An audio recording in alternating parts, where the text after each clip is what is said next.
Welcome to the Voyage Podcast, a show that traverses the oceans of myth and legend through the lens of Catholic theology and philosophy.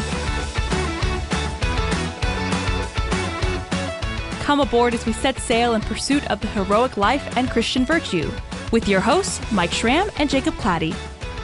Hey everybody, welcome to this episode of the Voyage Podcast, a production of Voyage Comics. I'm your host, Mike. And I'm Jacob. And we're going to be talking about the intersection between mythology, specifically Joseph Campbell's hero's journey, and the Bible and Christian spirituality. So let's go. First thing, I'm going to do a little bit of a background with Joseph Campbell.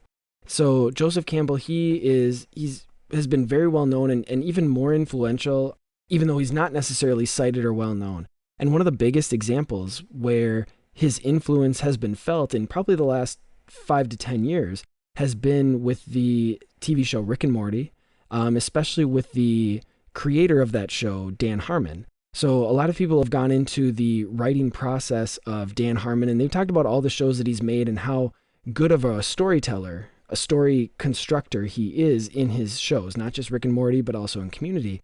And one of the things that they've seen in his process, or in his construction process, is that it is modeled after Joseph Campbell's hero's journey. And so there again, nobody's talking about necessarily that, oh, this is a Joseph Campbell thing, or they're always talking about, but that is a huge influence that we see. And so who is Joseph Campbell? He was a psychologist, anthropologist from the probably the most well-known, or most of his work was produced in the 70s and 80s. His biggest book is called The Hero of a Thousand Faces, where this monomyth or hero's journey was actually put down and published. But then he also had a popular PBS series called The Power of Myth, which was a book as well. And it's all kind of centered around the same idea, which is in studying all of the different ancient mythologies in world history, is that even though they have all these different characters, all these different stories, they all kind of followed a very similar pattern, or the big characters followed a very similar pattern. And this is what he called the monomyth or the hero's journey. But again, a little bit more about his background. So one of the things that's kind of important for this conversation is that even though he was often identified as an agnostic, even towards the end of his life, there are some parts of his biography that he was actually born and raised in a Catholic family with a Catholic background. And there's even been speculation, and I'm not going to try to prove these stories or, go into all the merits of these stories, but that he even returned to the church. And actually, one of the reasons why he left the church was precisely because he perceived that the church had gone away from this sort of mythic structure that he saw. Again, this was part of his anthropology, part of what he saw ingrained in humanity. And so he saw the church going away from it as actually a betrayal of who the church was. And like I said, there's been some apocryphal, maybe stories, not necessarily confirmed stories, that he did return to that church before he died. And we can have the links to those articles that talk about that in the show notes. But like I said, it's not wasn't like a reported news story. I don't know if he had a Catholic funeral, anything like that. Do you know, or have you heard a little bit about Joseph Campbell, or Jacob? So that was Mike's monologue. Yeah. And get used to that, folks. Mike, he's like a dog who gets a bone and he just keeps chewing.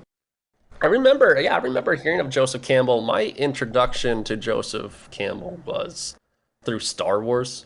Oh, sure. Yeah, that's the other one that I didn't even talk about. Yeah. Yeah. Well, famously, at least if you're a geek, George Lucas was a huge fan of Joseph Campbell and basically used his monomyth concept in order to create the first Star Wars trilogy. My copy of Hero of a Thousand Faces has Luke Skywalker on it. Oh, so. Does it? No kidding. Yeah, so I'm assuming this is like a publishing after, people recognized all that. So. Well, and he actually would reach out to Campbell and get notes on his script and whatnot. That's another apocryphal story, I guess. So I think, I don't know, is that enough in terms of, I feel like that's at least enough background in terms of Joseph Campbell before we can actually start to talk about what is the hero's journey. And yeah, just like you had a little bit of familiarity, what are besides seeing it maybe played out, you mentioned Star Wars. Where do we kind of see the hero's journey? I mean, the hero's journey is the reason why it's become such a common concept is because it's so universal. All Joseph Campbell did was kind of define something that already existed, or at least that's how he viewed what he was doing.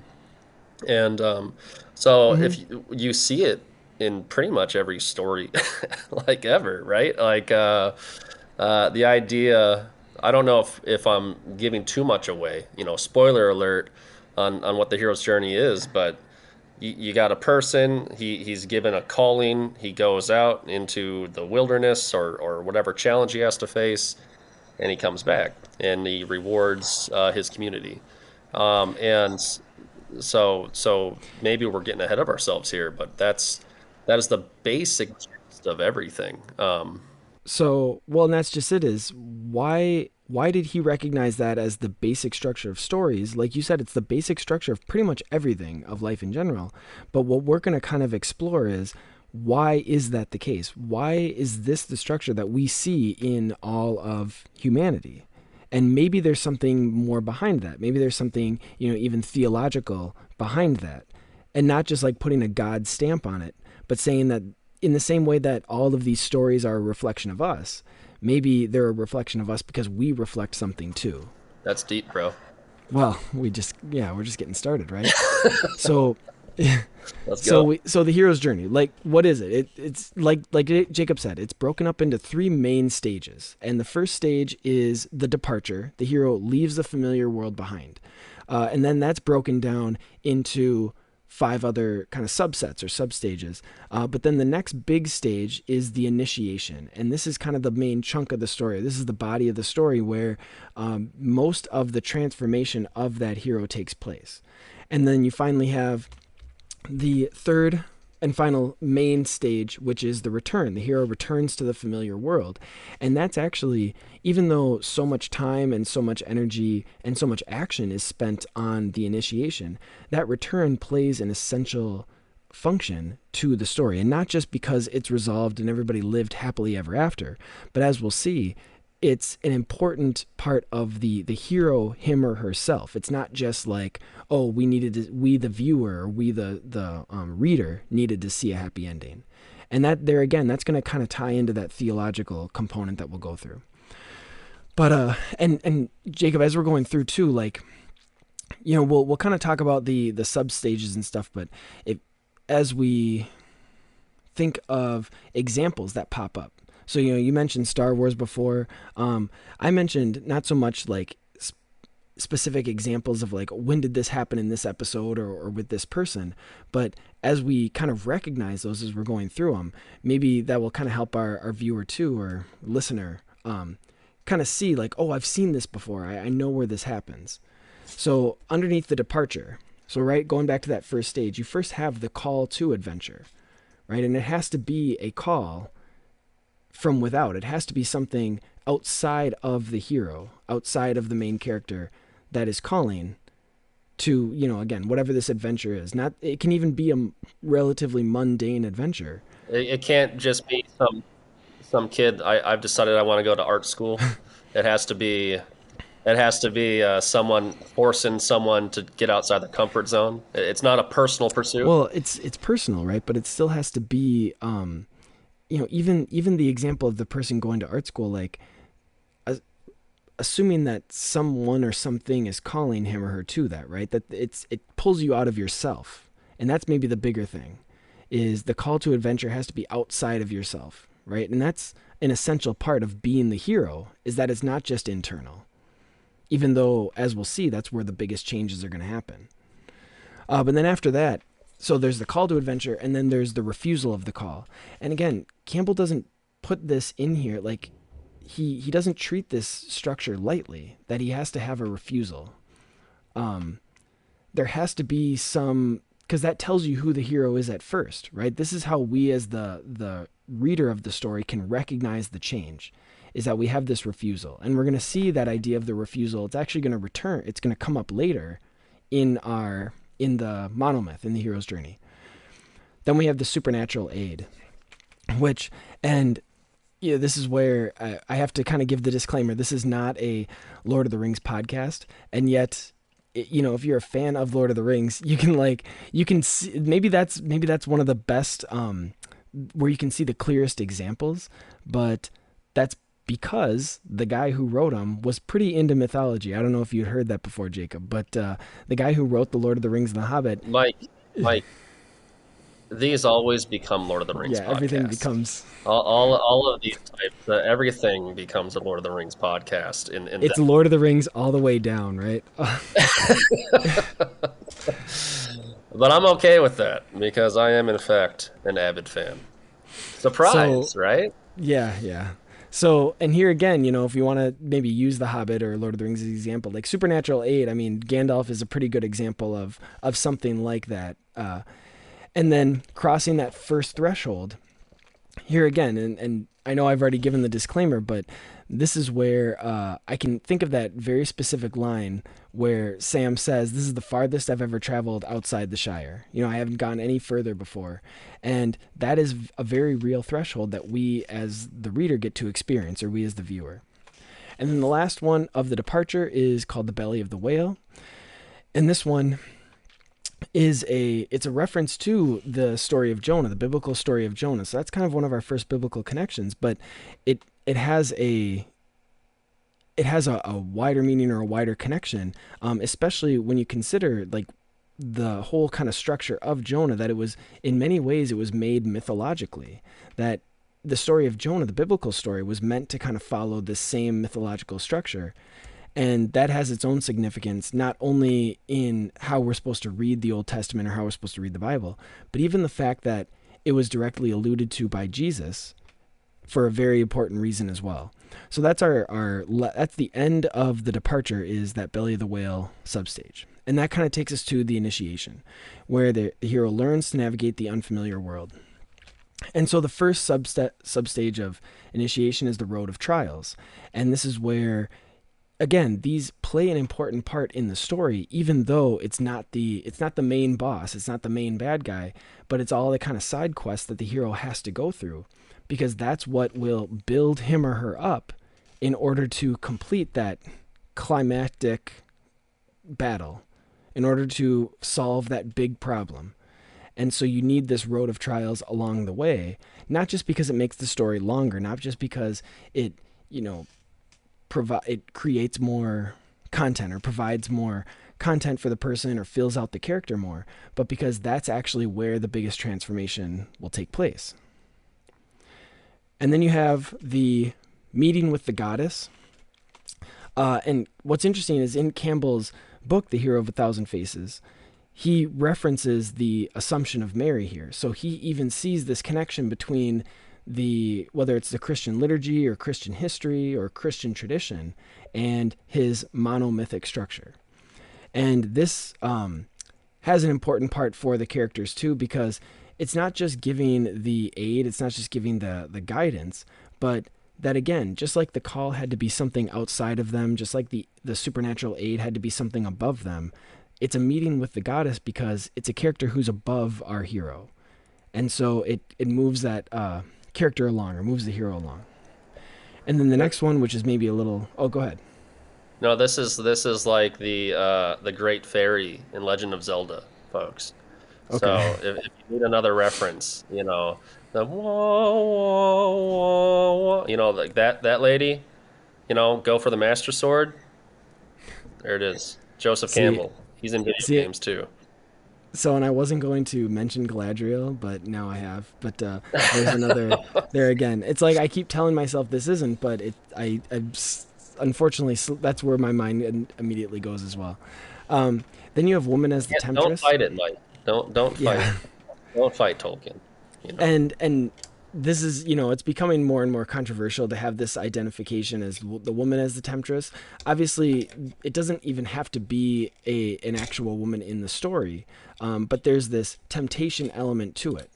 And, again, it's somewhat controversial, but this is where the kind of mythological portrayal of even the Adam and Eve story, like why it has the structure the way that it does.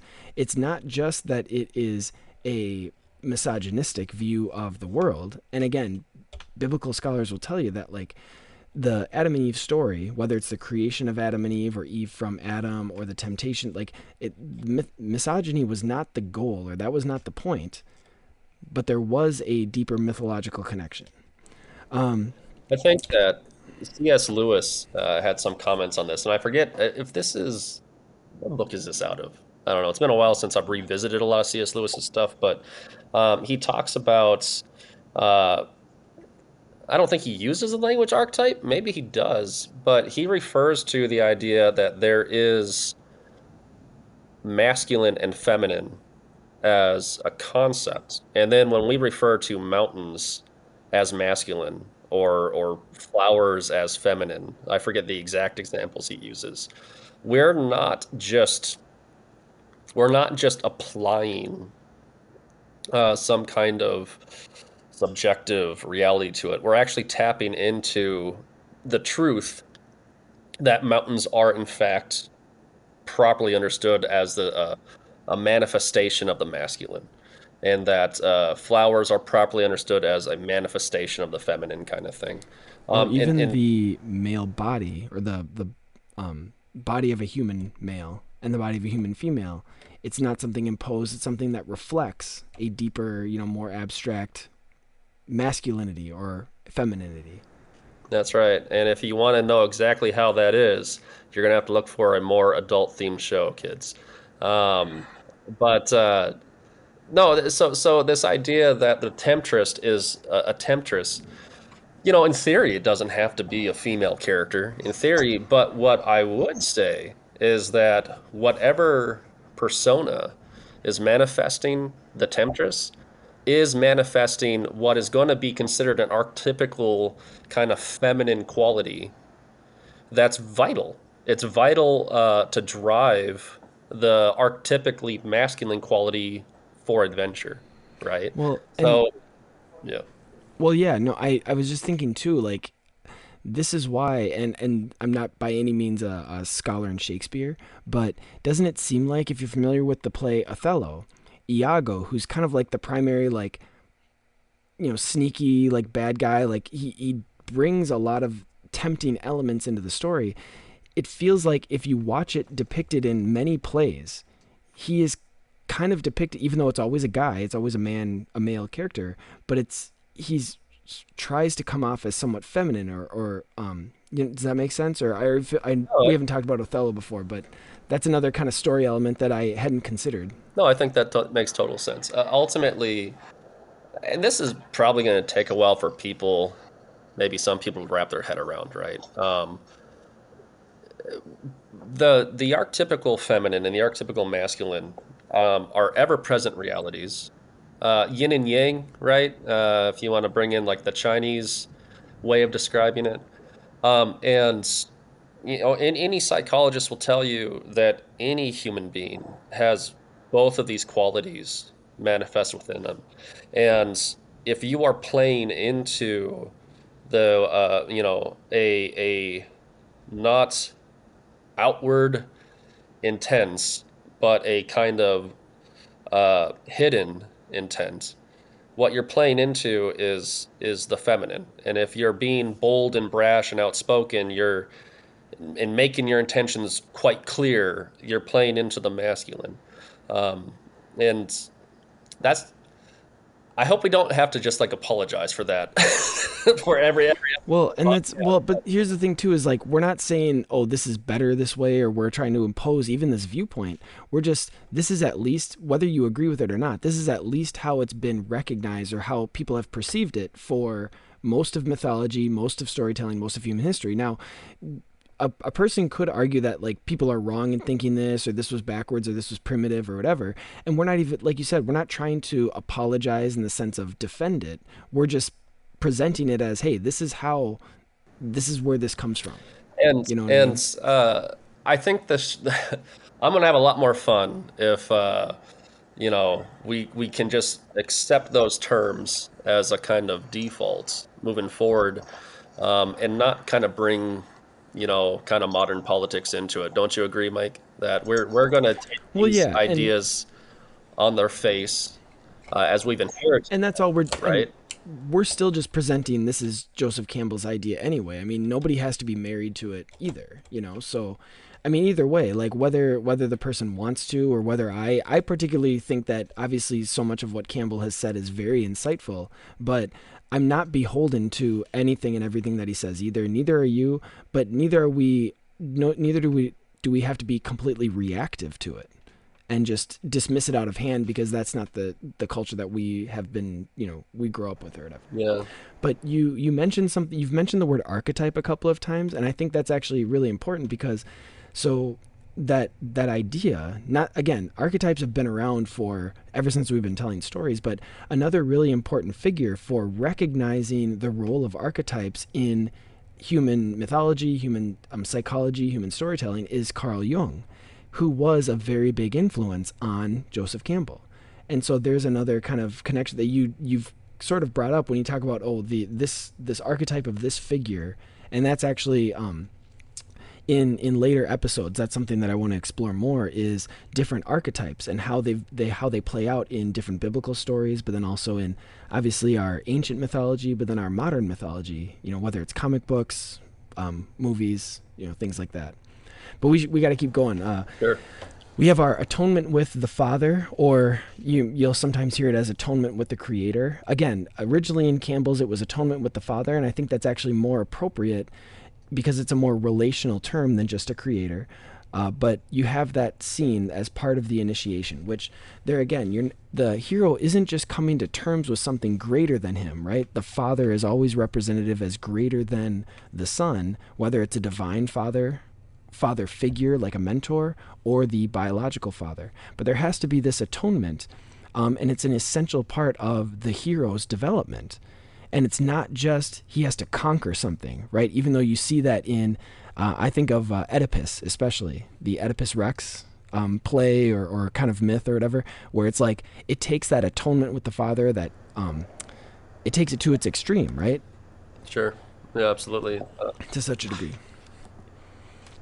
And then the next one is apotheosis, which that's actually going to be a theme that's going to come up, the idea of theosis, divinization. That's going to be a huge theme in so much of what we talk about.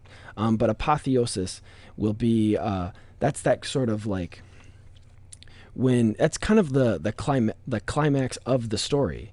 That's when the hero has to go beyond him or herself, and they have to achieve this goal, achieve this end. This is not climax. This is climax like what you were taught in high school English, right? This is the peak of the story where something changes, and then the fallout of it carries through to the final stages, right? Not the end of the movie, folks.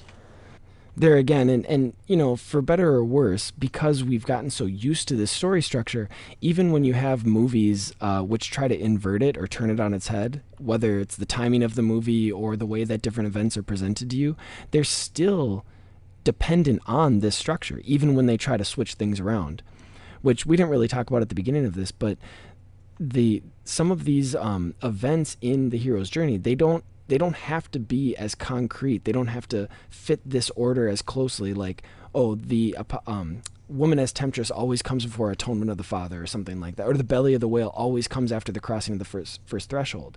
Now, in general, they do kind of follow this pattern, but there is, I think, some flexibility. So, you brought up the, and yeah, in your high school English class, you learn about the structure of a plot, and you have like the exposition, and then you have the climax, and they always do it with a mountain, right? And it's at the top of the mountain. At the top of a mountain. That kind of makes sense in terms of, apotheosis, or the, meeting the goal or uniting yourself to. I mean, where were the gods always depicted in mythology? They were always on the top of a mountain. Where did ancient peoples build their temples? Where did Moses get the Ten Commandments? Moses had the apotheosis. And where did so much of Jesus's ministry happen? You have the Transfiguration, which there again, this Joseph Campbell, he gave a really famous sermon. And it was a sermon on a mount, right? And what's interesting too is that's where he gives the Our Father. That's so really the Sermon on the Mount isn't even so much like Jesus's. That's his invitation to everybody, all the hearers, all the listeners, right, to experience that same thing. But yeah, you mentioned Moses, and again, the transfiguration is actually what Campbell talks about in Hero of a Thousand Faces, is as part of the apotheosis. But even in the story of Jesus, we have the crucifixion, which was on Mount Calvary, or the Hill of Calvary, or Golgotha. And then we have the ascension of Jesus on Mount Bethany. And so we have all of these, again, all these kind of climaxes in the ministry of Jesus happening in this specific place. And not to keep plugging future episodes, but we're going to have an episode totally devoted to the theology of the mountain, or the mythology of the mountain, or the symbol of the mountain and the role that it has. And so that will be something where we're actually going to spend a lot of time just talking about this one structure. Jacob mentioned earlier how, in mythology and in ancient cultures, the mountain had a specific, it was gendered, right? It almost had a characteristic about itself of, it was representative of the masculine. And why that's significant, like I said, ancient people, ancient cultures, storytelling, things like that. Nailed it. So now we're gonna, what comes next, Mike? We've got the apotheosis. So then after that, we have the ultimate boon, which is kind of our transition from this climax point to the resolution of the story, because this is where, the hero conquered this final problem, or this big problem, reached outside of him or herself. And this is where, like you were saying, the prize has kind of been won, or the reward is kind of being recognized or realized. And that will take us to our third stage, our last stage, which is called the return. And the return is the hero returns to the familiar world. But what's interesting is Campbell has to include a refusal of the return. Just like he had a refusal of the call, there's a refusal of the return, because the whole point of this hero's journey wasn't just the hero conquering the problem or solving the problem outside of him or herself. It's that the hero was changed internally. And that's where the refusal comes in, because when you've gone through this change, you don't feel like you can go back to who you once were. You feel like going back to that place, you're going back to who you once were, and you're not that person anymore. And so that's where that refusal will oftentimes come. They can't go back. Then they have the magic flight, which, you probably recognize this in a lot of, whether it's stories you read or movies you watch. You know how when the person has to cover this huge amount of space to get to wherever the problem is or wherever they need to solve it, but then they always have to go back, but they don't spend as much time going back. It always seems like they get back way easier than they got there, even though it was the same amount of distance. Sometimes there's even this, like, they have to cross the same river or go, like a magic eagle will show up, and or the eagle will show up. The eagle will show up. So there again, it's this one of these, and I don't know, again, in terms of why, not just why Campbell chose to include it, but why he recognized it in all these stories. I think, like, it's almost like when we hit that resolution, it's like a fitting thing. Like, it has to be that way. And maybe it's just a reflection of how the hero has changed, where those same trials that he or she had to face on the first journey, because they've been so changed, they don't have the same resonance to the person. Does that make sense?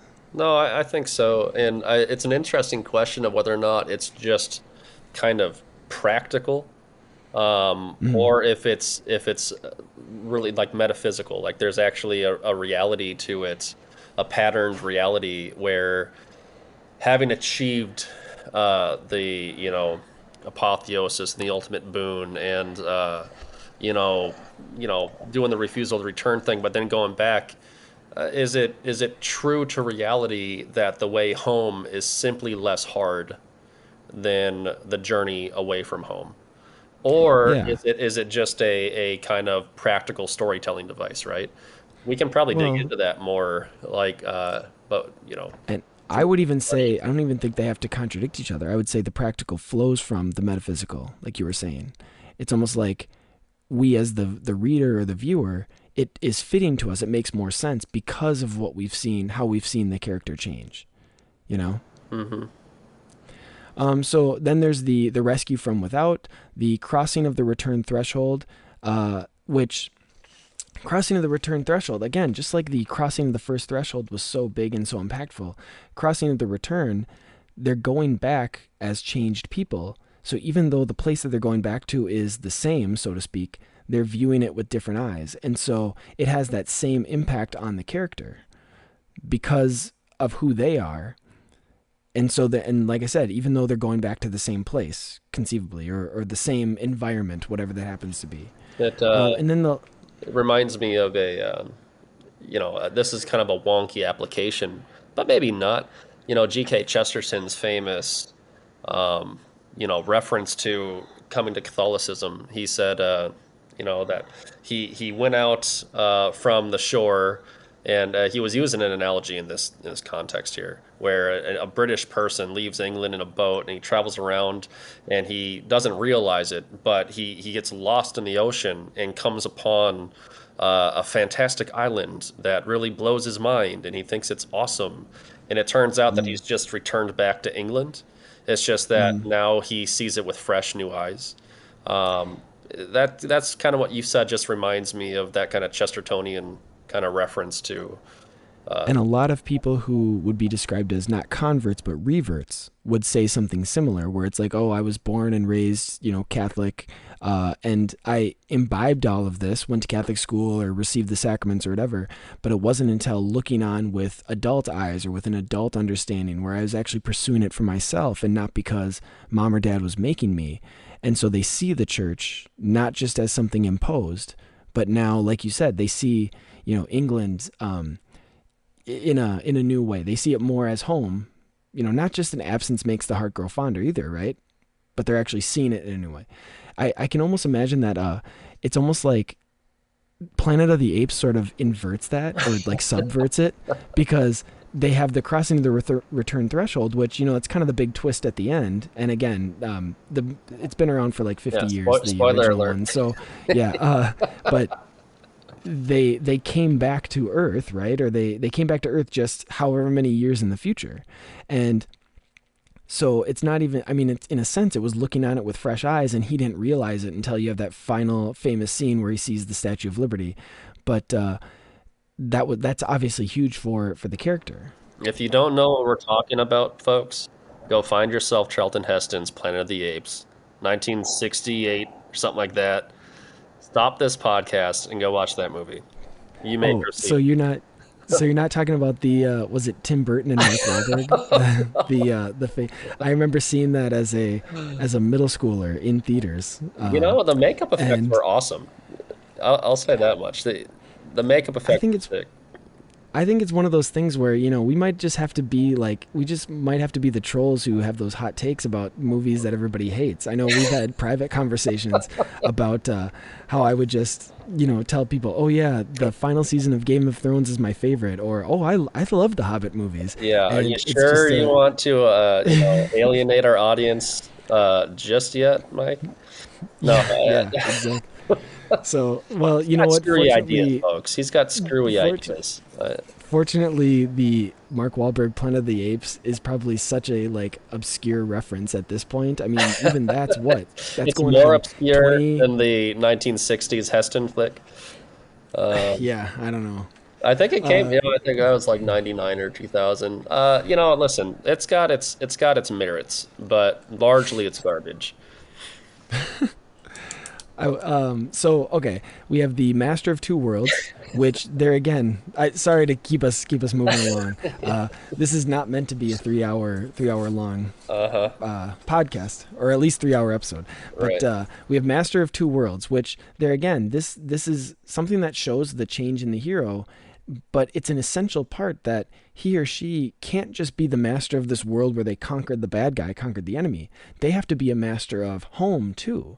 And so they have to have this kind of foot in both camps, which if we want to look at this theologically, this is one of the fitting elements, not just the necessary elements, not just because the church says so or because the Bible proves it, but this is one of the fitting human elements of the two divine natures of Jesus, the human nature and the divine nature, because this shows his master of two worlds. This is why Jesus can connect on that mythological level as much as he can on the historical level. Does that kind of, No, and I know we haven't talked about that separately, Jacob, but isn't that, I just think that's such a fascinating and important element when we start to look at and we're going to spend some more time looking at the Gospels, quote unquote, mythologically and what that means in kind of our next segment, probably our next episode, but keep exploring that further.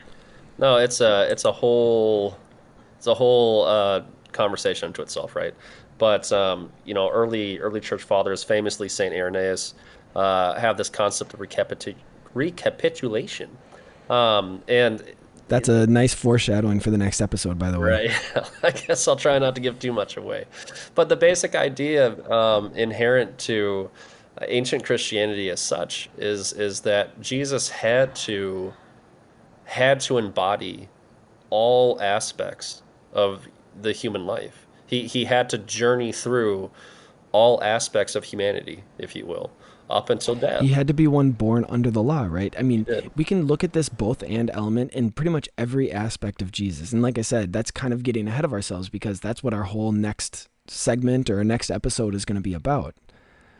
But yeah, the master of two worlds, like this is so important, not just on a theological level, but on a human level. Like that's the whole point of this kind of podcast, is to connect the theology and the humanity.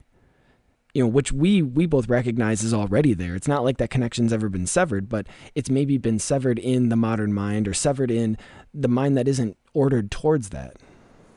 Well, and I do think that our Christology is a little lacking nowadays, Mike, and so maybe one of the things that the conversations we have will be to continue to flesh out, no pun intended, the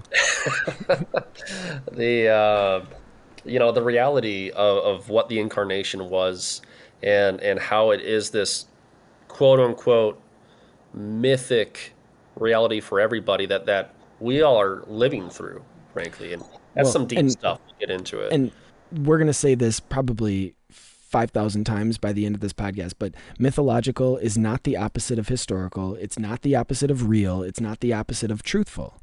Mythological is a subset of whatever is true. To say something is mythological is not to deny its, like I said, historicity, its veracity, any of those sorts of things. Am I too bold in that, Jacob? Or I feel like you're going to be right on with me on that one. No, I totally agree with you. We have a post-enlightenment concept of what myth means. And in a lot of ways, the concept of myth, as we use it in the modern age, is considered, it's like a synonym for fake, Yeah. or whatever. Right? Okay, so just because, like I said, I want to spend a lot more time on the specific biblical elements and how it connects in our next segment. We're going to go to our last subset of the return, which is the freedom to live, which there again, this is that final element of, or the final stage of the hero's journey, where the hero has shown that he or she has conquered both worlds, conquered the big challenge, but then has also been able to come back, and they show it's kind of that epilogue scene. It's that epilogue that shows that they live happily ever after. And freedom to live, plays with that idea, or is able to. It's very broad in how that can include it. Do they live happily ever after in the Lord of the Rings, Mike? It's a loaded question. Well, they do eventually, right? I mean, ultimately, if you're talking like the end of going to the Grey Havens, if what you're talking about is the scouring of the Shire, is that kind of what you were kind of hinging on? Or the unhealed wound, Well, Frodo okay, never so returns home, does he? well, and that, you know what, you actually bring up a really important point that I think is worth exploring, which is so we have the human connection, right? That this is a reflection of how humans have told stories or mythology for so long, but that sort of precludes or is before the infusion of grace into these stories. So yeah, we can have on the human level, happily ever after, even though, and it's funny you bring up the wound not healing, right? Because where do we see the wound still present, even though it's quote unquote happily ever after, right? We have Jesus who keeps Oh, the wounds, this is a and Jesus reference. so, well, Frodo having a Jesus reference, I feel like that's kind of a softball, right? But Yeah, yeah. Hey, but hey, that's don't presume actually anything on this audience, all right? yeah. We're the whole crew here. So Maybe some people have just now picked up on that, Mike. yeah, something like that. We can always be. I mean, we can always be coy, and then we'll just take it out, or we'll edit something in, or whatever. But no, what you bring up though, the whole like, how do we kind of grapple with that happily ever after that most stories have had, even if it's not the most satisfying ending, or oh yeah, the person is still sad at the end, even though something was resolved, is that's sort of where the nature and grace lives, right? That's where the whole nature and grace, almost call it like a symbiotic relationship, where it's not like one is imposing itself on the other. Grace doesn't replace nature, but it builds upon what's already there. And not even building upon like you have the foundation and then you build levels upon it, because that's kind of an artificial building. It's almost like grace is able to pull out from what was already within it.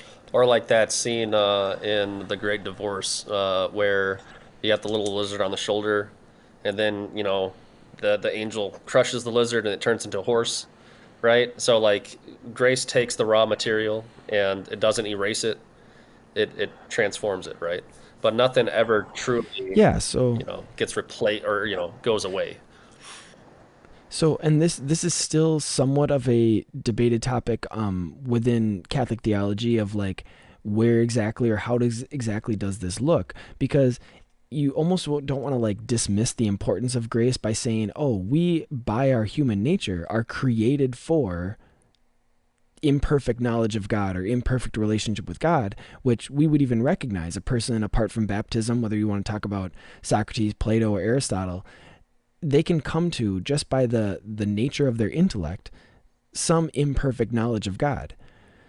And even a baptized person can come to imperfect knowledge, because even though it's being presented to us, whether you want to say it's perfectly from the scriptures or whatever, I mean it's divinely inspired from the scriptures, our level of understanding of it is still going to be conditioned, right? Whether it's conditioned by our humanity, conditioned by sin, whatever.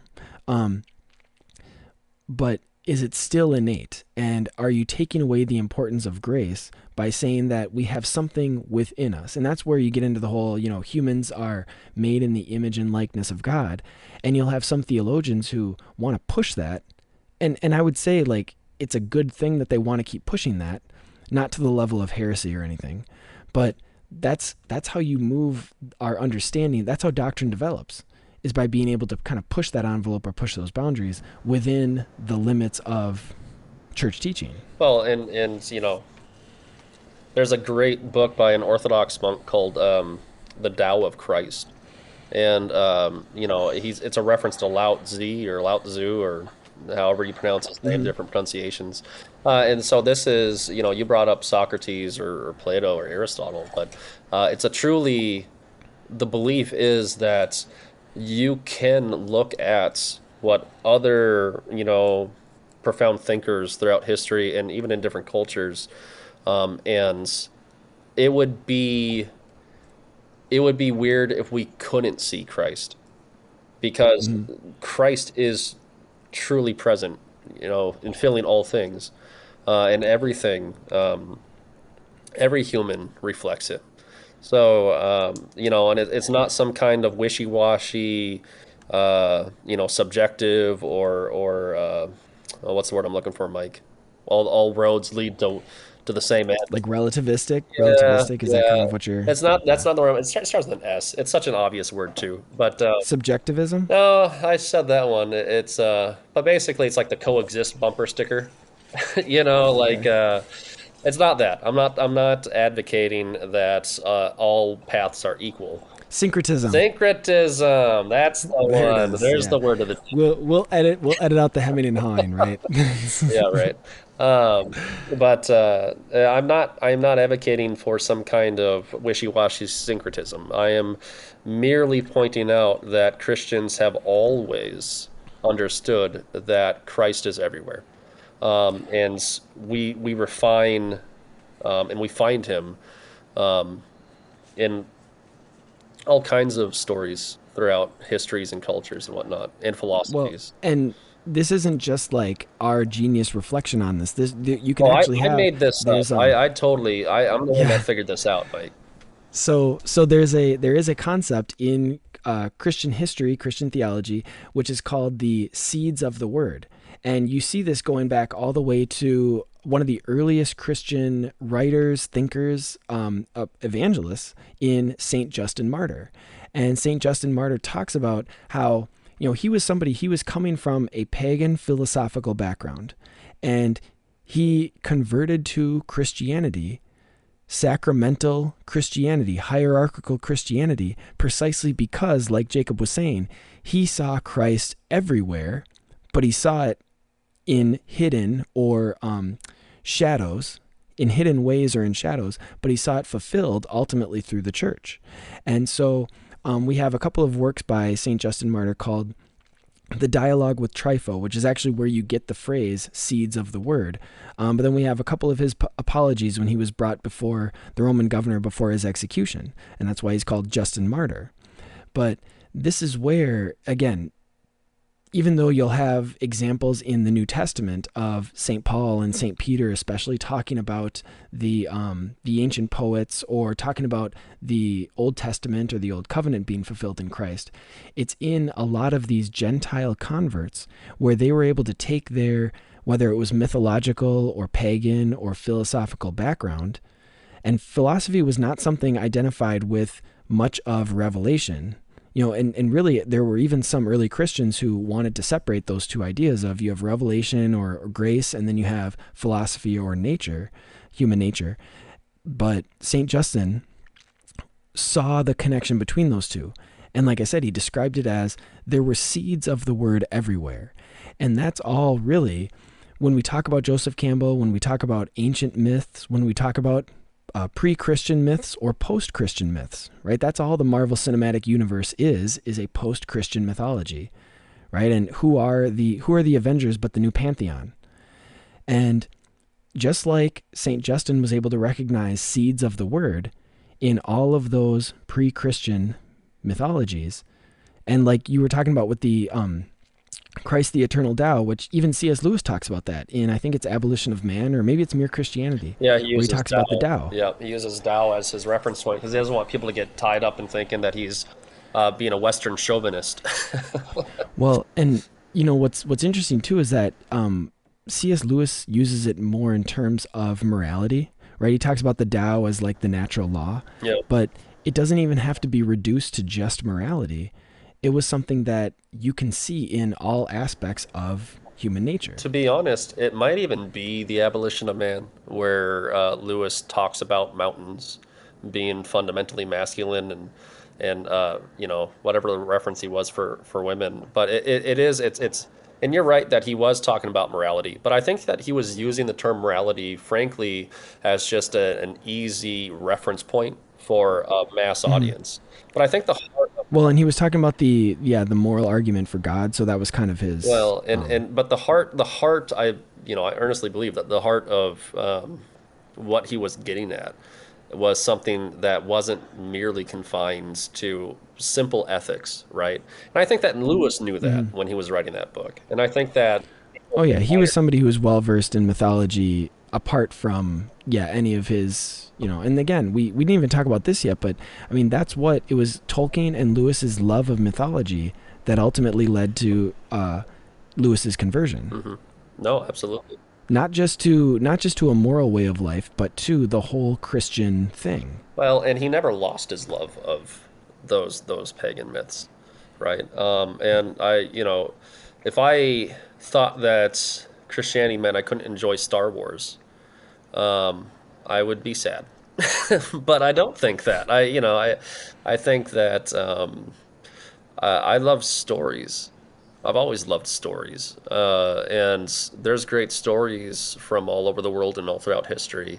And we have a big God, and He's found everywhere. And it's not an excuse for the bad elements in those stories. And we're not going to sit here and pretend like there's not some bad stuff out there. But I think the spirit of what we're describing here is the idea that God isn't pigeonholed into just the approved literature, of whatever this culture says or that culture says. My students are always shocked when I tell them that one of the best depictions of one of the arguments for God's existence I've actually found in a Rick and Morty episode. And we have, again, that's on the docket. It's on the big master plan for a future episode that I keep hinting at, all these future episodes. But they're first shocked that I have watched Rick and Morty in the first place, but also the fact that there's actually, and again, unbeknownst to or totally unexpected or unintentionally put in by the show's writers, by the show's creator, there is a very strong argument for the existence of God in this episode. And so you're going to find it, right, if you have the tools to look for it. If you have the right, if you have your telescope adjusted. Right.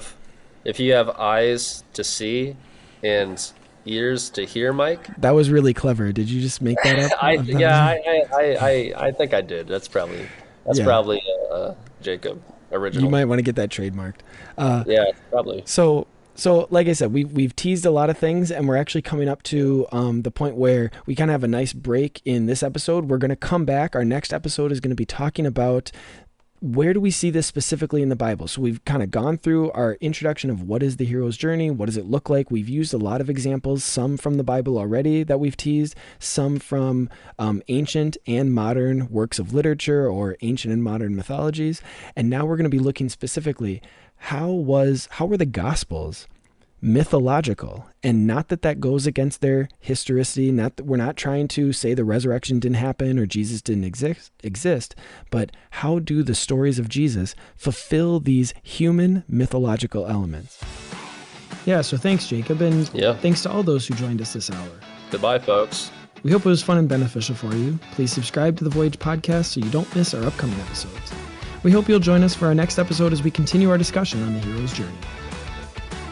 Thanks for listening to Voyage Podcast. The Voyage Podcast is a production of Voyage Comics and Publishing, which seeks to create exceptional entertainment informed by Catholic values that inspire people to live a heroic life.